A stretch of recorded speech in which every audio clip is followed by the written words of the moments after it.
Are you making a big move and you're starting to pack and wondering what you should do? Watch this video. We're going to share with you some tips on how to pack while you're moving.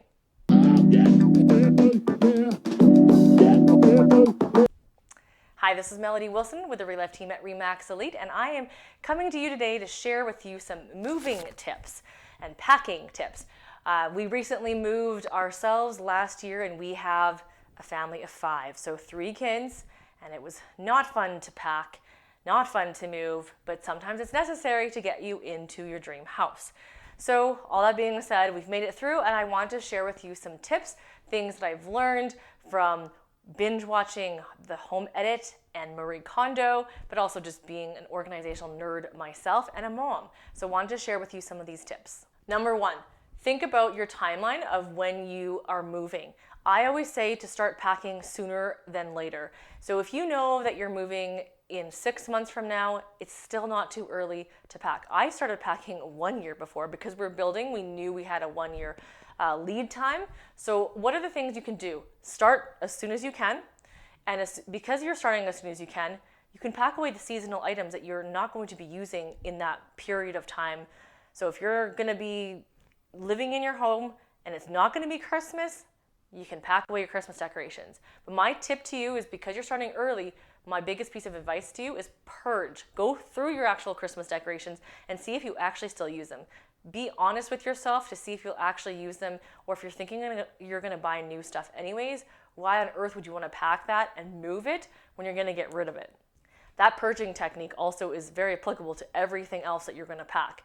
Before you pack it away, look at that big pile and think to yourself, do I really need everything? Have I even used this in the last 5 months? If you haven't even used your item that you're looking at for over a year, I'd highly recommend giving it away or throwing it out, depending on what kind of condition that item is in. Now, please don't give away your garbage that you don't want. Nobody wants that either. Just throw it out. My next tip to you is just do one room at a time. It can be so overwhelming, especially if you have a larger family. It's crazy how much stuff can accumulate. I mean, when we started packing our home in the last house, we moved into the house, there was 3 of us. When we left the house, there was 5 of us. So clearly there's going to be things that have accrued. We live in a great country, we have a lot of opportunity, and sometimes we take and keep too much stuff. Now, I know that moms all over can relate. You know what? Children get a lot of stuff too. And sometimes I don't even know where these things come from. So take one room at a time. So for example, if you're going to start in your kids' bedrooms, which I would actually recommend that you leave till the very end. But when you start in a kid's bedroom, you have different sections that you're going to want to organize that room in and pack. So you have clothes, the seasonal clothes as well, and then you have their stuff, their toys, their books, all that kind of, their crafts that they've made, all that kind of stuff. So take a look at first the sections, organize it that way, then figure out what's seasonal. First of all, are you keeping the stuff? And then second, if it's seasonal, pack away the seasonal stuff, because if you have a 6-month period, obviously the other 6 months, you know you're going to be in the new house. So you can start packing that right away.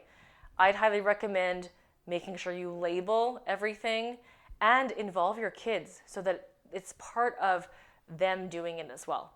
Don't forget, don't give your kids too much say, because they'll keep everything sometimes if you give them the option.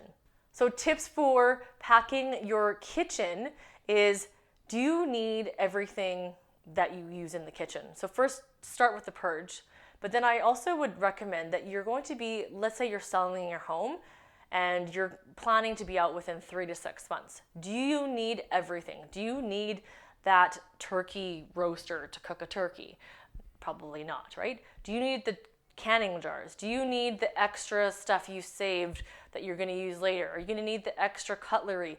Just maybe pare all that down, purge, and then pack away the things that you don't need in that time period, and then just limit yourself on what you're going to need. Because that's the biggest tip I have for you, is just use what you need, and then that way it'll help you, because you can start earlier to pack and then have less stress at the end when you're getting close and you're 1 month away or a few weeks away, we all start to get very panicky at the end and start throwing things into boxes and not labeling them. I am guilty of that too. We started off with being all organized, and at the end you just kind of lose your steam. So that's why I'm recommending that you start early as you can, and take your time, space it out. Don't make yourself do everything in one day. Give yourself some time, maybe a chunk each day allotted to pack, and that'll help you as well. I have one other tip for you. You need to have a keepsake section. That really has helped us organize things and pack and whatnot. There's some things that you're not using, that don't get displayed all the time, but you want to keep them because they're memorabilia and you want to have it. Make sure to give yourself that right to have a keepsake section and have box set aside for the keepsakes. Realistically, you could probably pack your keepsakes the very first, and keepsakes also take a long time because you're emotionally attached to them. So you may find yourself looking through photo albums and reminiscing on items that have emotional significant value. So you want to start with that first, just to make sure you feel good about keeping the things that you have and don't have any guilt about that. Make sure that when you're looking for a house, you have space for all the storage, and then you can see what boxes you have that you are going to need to put in storage.